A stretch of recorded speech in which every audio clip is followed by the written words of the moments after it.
Honorable Zachariah, I put it to you that your State House of Assembly is not being fair to El-Rufai, and I'll give you empirical facts. Because if you are going to be fair to El-Rufai, you should also put Governor Sani in this boat with El-Rufai. The 350 million loan that the El-Rufai administration secured after 3 senators from Kaduna opposed the request, Sani was instrumental in securing that loan at the 8th Senate. Yes or no? Hello, my great and wonderful people. We welcome you once again to our today's episode of this program. And today we get some messages and videos for our table. We're going to work quickly the review to you concerning the things going to be they happen right now for inside this country, Nigeria. Just as you already they aware that as we talk now, the House of Assembly for Kaduna State don't pull rope for El-Rufai neck, which is the former governor of Kaduna State, because of money laundering when it happened for his own administration. Now, all of them don't join hands together to make sure they probe Nasir El-Rufai and every of his own followers when they follow and work during his own 8 years for office as the governor of Kaduna State. Just as you rightly see him for scream, when the dictator say Kaduna Assembly okays Rufai's probe over abuse of office because of money laundering. And because of time, we don't do any reading. Why? Because we get the video interview when the person when they single-handedly they sponsor this bill to probe Rufai, and many other people when they work under their own administration take grant interview to Arise News this very morning to review the reason behind this very move and all the monies when these people embezzle during their time, and the people when they also involve to help Rufai to secure those loans and the purpose for those loans. All right, for the sake of time, I'll leave you now to listen to this very video interview and also the way when Rufai Sani to scrutinize this very man for studio. When I know say Rufai Sani not the fail. All right, listen to this video. I'll come back for more. Good morning. Hello, Honorable Zachariah. Good morning, Mr. Abati. Very good. Thank you for joining us. Well, Good morning. Very quickly. We know the story. The House says the El-Rufai administration stole the state blind, worse than whatever was recorded between 1965 and 1999. And that it was not just the governor who betrayed his oath of office and lacked discretion, but that heads of agencies, parastatals were also complicit. Your report, your committee report, is calling for the governor, former governor that is, the heads of parastatals, the heads of agencies, that is, the accountant general, the auditor general, the commissioners of finance during the period, the special advisor and counselor, Jimmy Lawal, and the special advisor, media, all of these persons are to be investigated by the law enforcement agencies. On his side, former Governor Nasir El-Rufai says this is political witch hunt, jaundice report, scandalous report, and that he's very proud of the legacy that he left behind, and that he served the state of Kaduna with integrity. All of this is more than 24, 48 hours. Where are we right now? What response has the House received from the law enforcement agencies? And indeed, Governor El-Rufai said his commissioners, heads of agencies under him, they were very confident, and they came and interacted with the ad hoc committee because they know that they did nothing wrong. Do you think they have been given fair hearing? And what has been the response from the law enforcement agencies? Back to you. Thank you, Mr. Abati. It's a pleasure talking to you this morning. Talking about integrity, people with integrity don't find themselves in questionable circumstances or surround themselves with people with questionable characters. As a matter of fact, some of the people that were mentioned in the report who served under his government are people, okay, like for instance, Jimmy Lawal. Jimmy Lawal was the MD of Alpha Merchant Bank who grounded that bank. He was sentenced in absentia. As a matter of fact, Sahara reporters described him as a serial fraudster. Are these the kind of people you surround yourself and you call yourself a man of integrity? A man of integrity should say something and do it. He went to African Development Bank, collected a loan of $130 million to revamp the transport system in Kaduna State. Come to Kaduna State and show me what transport system was done.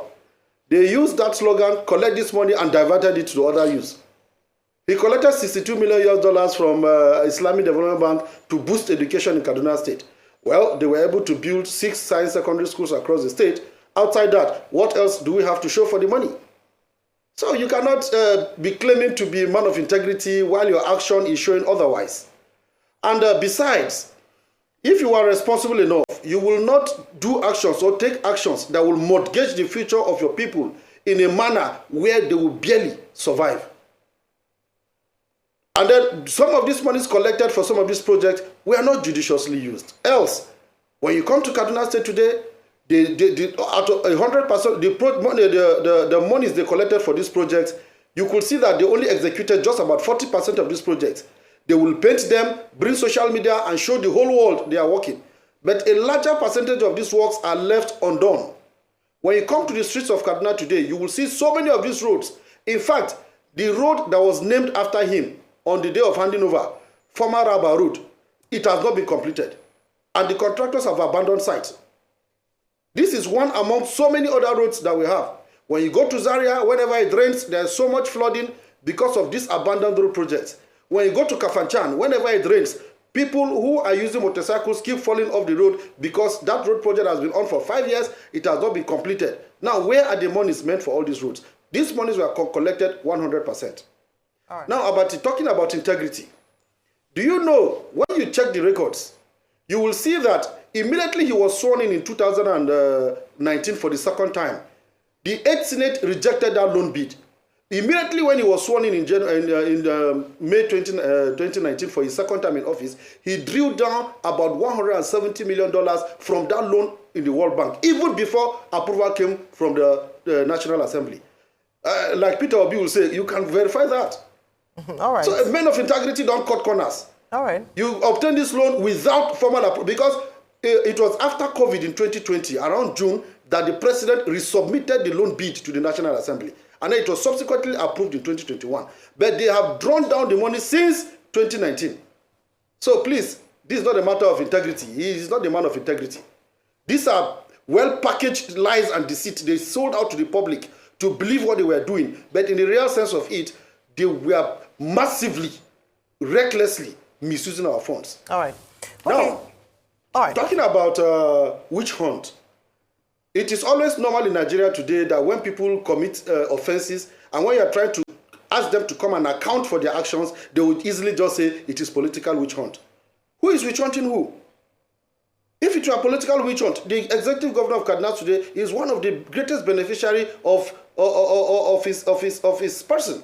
But for the man to say, no, this thing is because the scale of the fraud is just too much.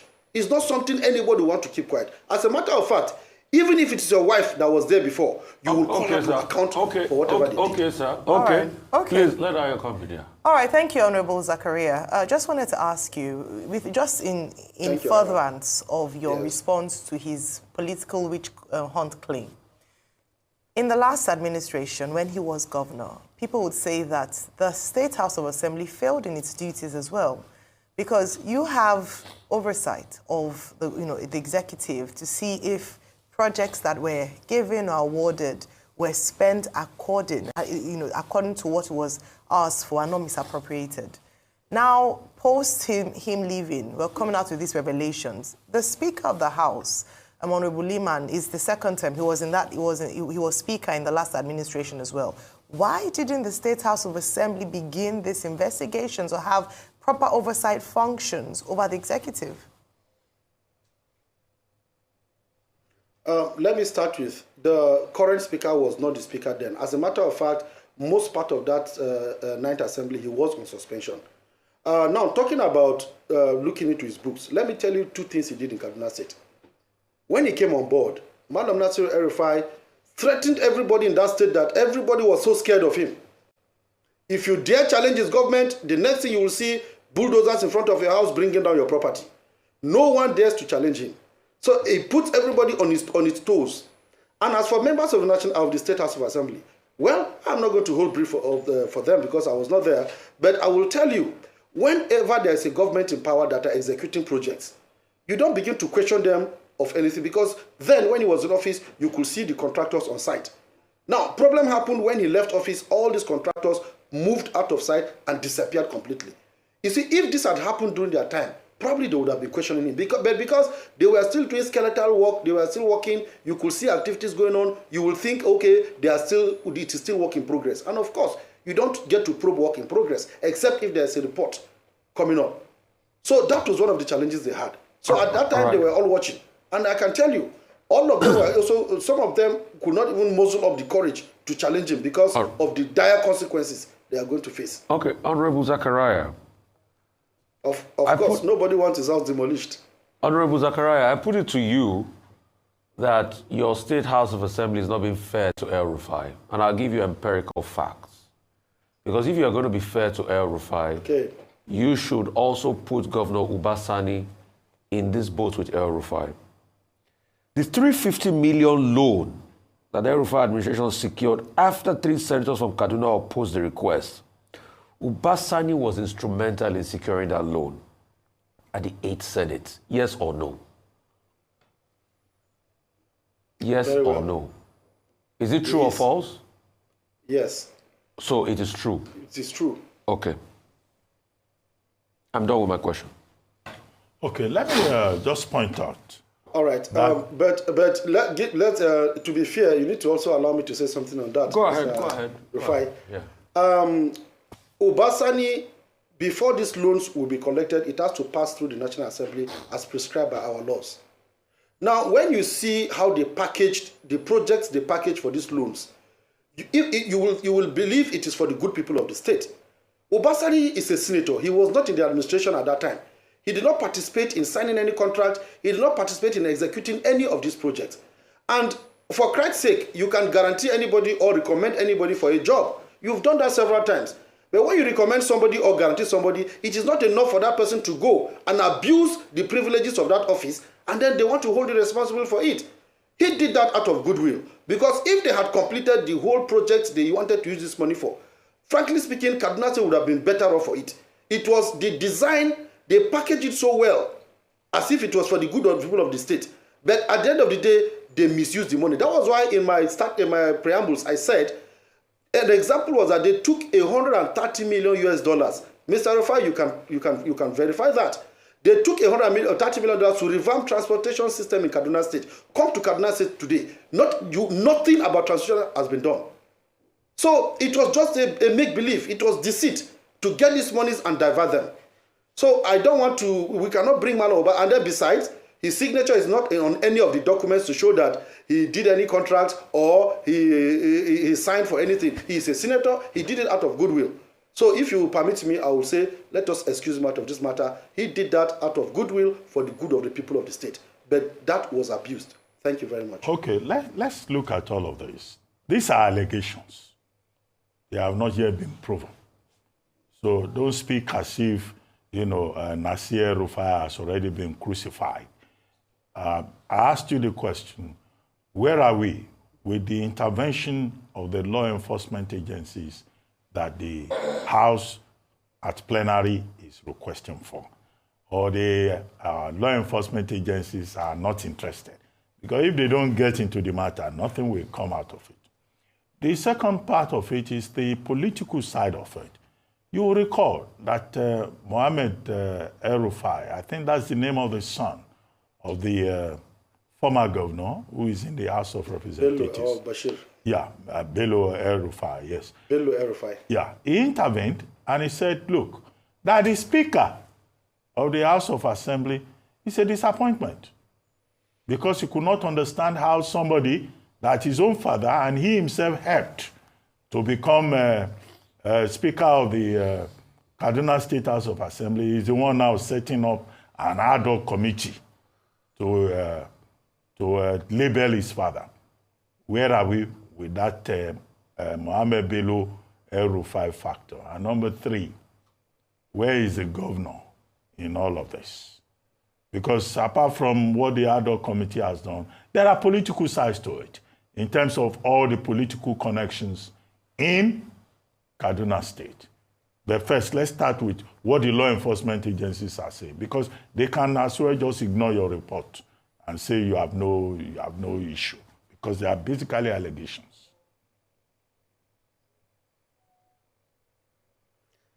Thank you, Mr. Abati. Well, we will say they are alleged issues because it is only the competent court of law that can pass judgment on this. But to be fair, Mr. Abati, we have the documents of these loans that were collected and the purpose for which they were collected. It is a fact.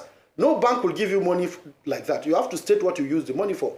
Now, we are waiting for them to respond to this allegation so that we will now bring out this document and show the whole world, okay, you collected money for this purpose, why didn't you use it for that purpose? That is just what we are saying.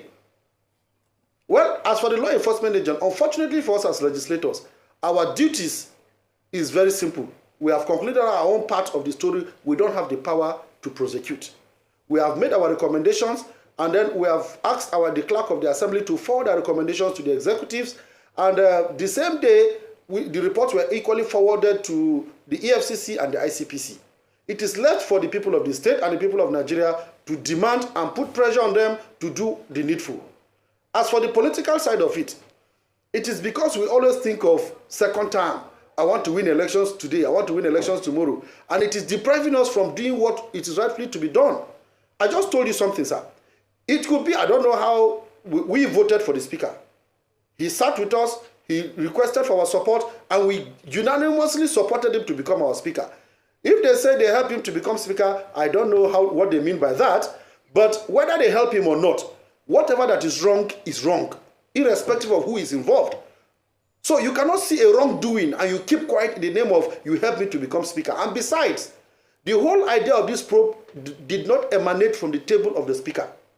If you go through the activities of the assembly, it even started from a motion that was moved on the floor of the house. We started it from there. And then the governor unanimously held a town hall meeting in March this year, or precisely 30th March, where he called the stakeholders of the state to explain to them the situation of the state.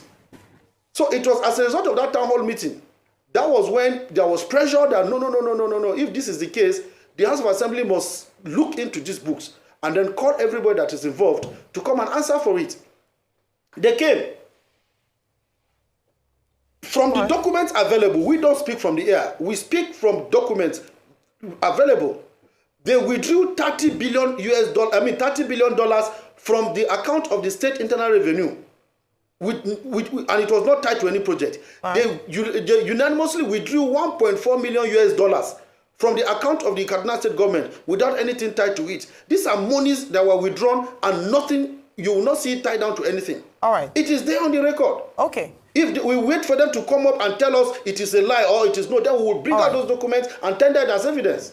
Okay, thank you, Honorable Zakaria. I hear you, and I still go back to my first question, because what we are trying to avoid, and the reason I'm asking this is because we don't want at the end of 4 years, 8 years, you come back and you want to probe the governor for withdrawing money without approval or without being tied to a project. And so prevention is quite key.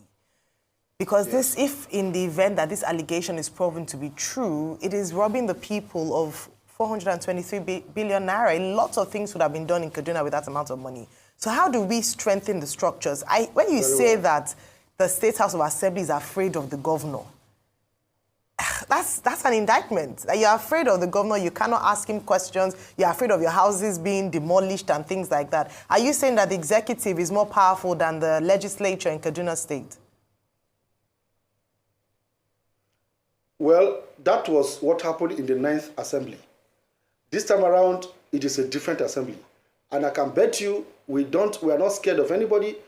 And besides, the style of administration of Sani and that of Nasir El-Rufai, they are two different things apart.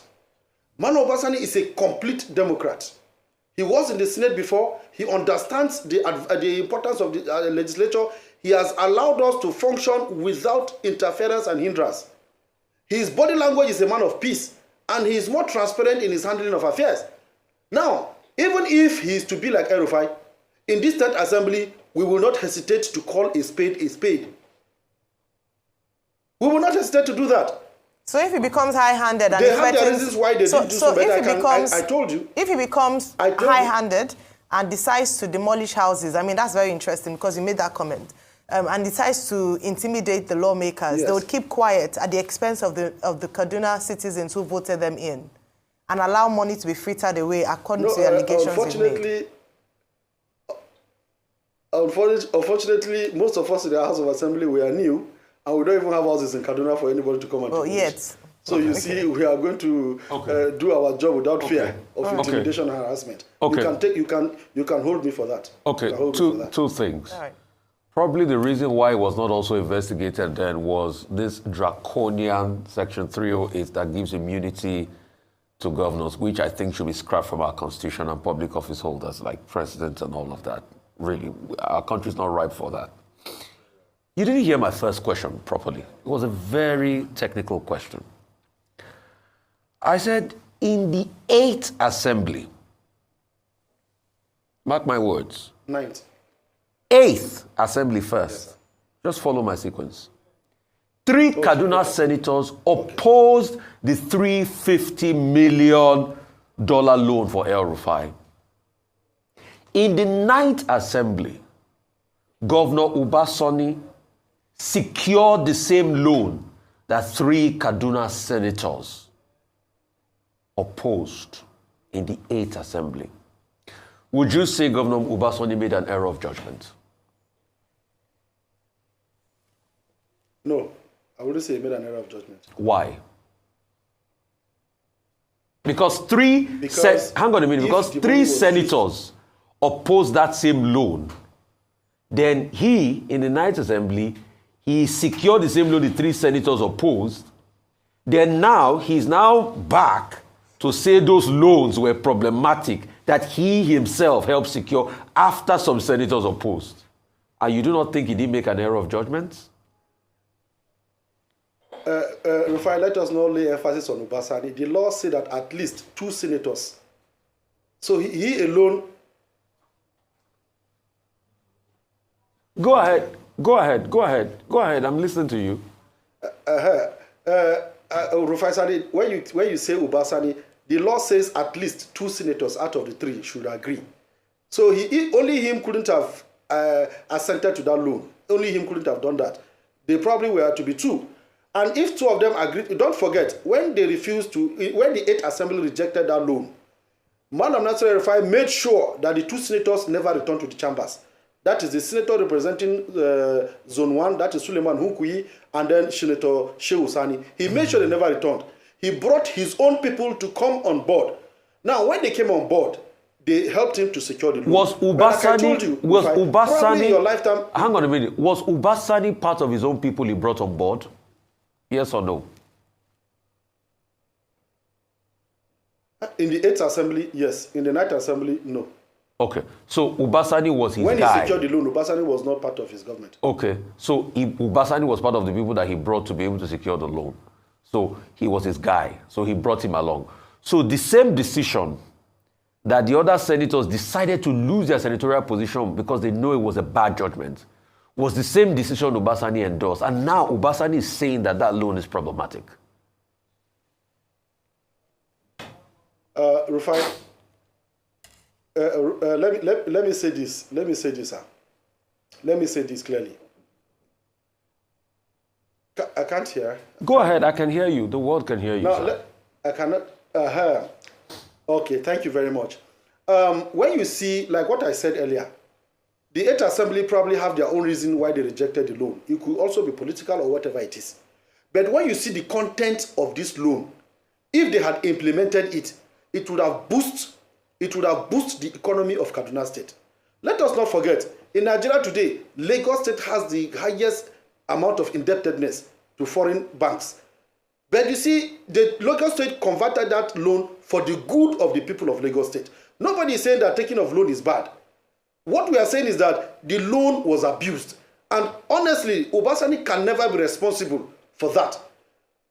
So whoever took that loan and abused it should be questioned why he abused the loan. He did it out of goodwill.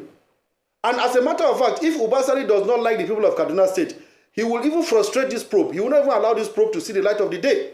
But because he is equally concerned and worried on the manner with which this loan was used, that is why he told the people of the state, and then this whole probe thing is going on. If he was his guy, as you are putting it, if he was his guy, probably this probe will not even be on ground in the first place. So I want you to even salute him for having the courage to speak out against his former boss. Oga Henry, yes, sir. Guy men they fight. Yes, Mr. Rufai. And when Guy men fight, everything they scatter.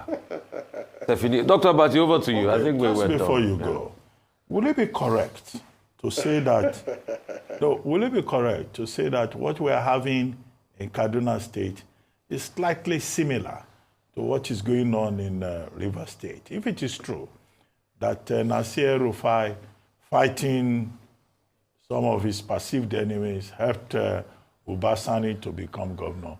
Now that there is a trailer that has passed between the godfather and the godson, which even the People's Democratic Party in Kaduna State saying, yes, Sani was probed his predecessor. This is, in real terms, about politics, about godfather-godson relationship going all right.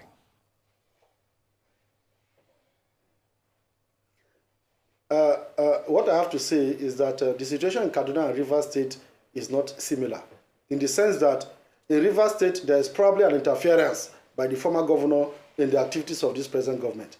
But as a matter of fact, to be fair to Malam Nasir El-Rufai, since he left office, I don't think there has been any interference in the affairs of this present government, to be fair to him. Malam El-Rufai is not competing with him on anything. The only time we're having this challenge is because, and then to be fair to Malam Nasir El-Rufai, we are not accusing him because you will not see his name or signature on any of the documents they collected this morning. We are not saying he took any money. If you check our recommendations, in areas where he was found wanting, we stated it clearly. It's possible, like the way Buhari said, he was surprised with the level of corruption in his administration. It's possible El-Rufai did not know anything about it. So those who are involved, those whose names are involved, those who did these withdrawals, by the time they bring them for further investigation and questioning, then if he is involved, we will now say, we are calling his name today because he is the head of that government. It was his government. He formed that government. He brought them to come and help him. So wherever they are found wanting, when they are investigated proper, if he's the one that instructed them to do it, or they took whatever they took to him, that is where we will get to know. But to be fair to him, we are not accusing him with nobody called his name for anything. It is his government. And then where he did not follow due process, his own is that he did not follow due process. Okay, it's clear enough. Approvals, sometimes he doesn't wait to get approval, or he doesn't get approval. He goes ahead to do whatever he thinks he wants to do. So he has his own areas where, in our recommendations, we stated clearly he should be called upon to answer questions based on that. Honorable Zakaria, I think it's clear enough. But one APC government fighting Thank you, Mr. a preceding APC government. But I get your point. You say it's possible Nasir El-Rufai may not have known anything about what he did, what was done under his administration. So he probably was sleepwalking for 8 years and he knew nothing. So maybe he was a somnambulist governor. Maybe that's the point you want to prove. But thank you very much for joining us. All right, my great and wonderful people. Sorry, say we just need to leave you to listen to this video from the beginning to the end so that you feel digest every single segment of this very interview. All right. I'll leave you now to do the rest for us for the comment section, even as we draw the curtain of this program here. For your own mind, waiting this man to talk not true or Rufai, now real man when he be say yes, he disguised himself to pain the hands of the citizens of Kaduna State. Leave all those ones for us for the comment section, even as we draw the curtain here. We'll see you again when we see you. Remember, we love you all. Bye-bye.